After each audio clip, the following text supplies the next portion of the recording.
বায়ু দূষণ রুখতে পশ্চিমবঙ্গ দূষণ নিয়ন্ত্রণ পর্ষদের উদ্যোগে রাজ্যের 5টি গ্রামে দেওয়া হয় ধোঁয়াহীন চুলা। এই চুলা ব্যবহার করে সাধারণ মানুষের প্রতিক্রিয়া কি, আসুন জেনে নিই। तो आगे है ना, बहुत हाई पावर का है, नहीं धुआं बहुत कम है, बहुत कम। ये एक बहुत बड़ा बेनिफिट है।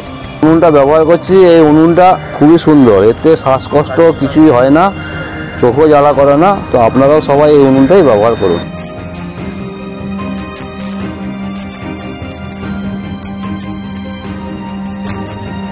এই চুলা ব্যবহার করলে চোখ জ্বালা বা শ্বাসকষ্ট কিছুই হয় না।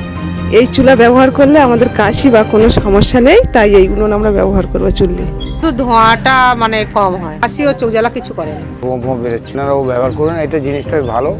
এভাবে সবাই যদি ব্যবহার করে জিনিসটা অনেকে কারো ক্ষতি হবে না। এই চুলাটা পরে আমরা মানে খুশি হয়েছি, আর আমাদের ভাত তরকারিও তাড়াতাড়ি হচ্ছে না। এই চুলা জ্বালালে চোখ জ্বালা বা কাশির কোনো সমস্যা হয় না। আপনারা এই চুলা সবাই ব্যবহার করতে পারেন। এই চুলা ব্যবহার করলে কোনো সমস্যা, কোনো অসুবিধা হয় না, তাড়াতাড়ি এবং সুস্থভাবে রান্না হয়ে যায়। পরিবেশ সংক্রান্ত আরও অজানা তথ্য জানতে চোখ রাখুন পরিবেশ নিউজে।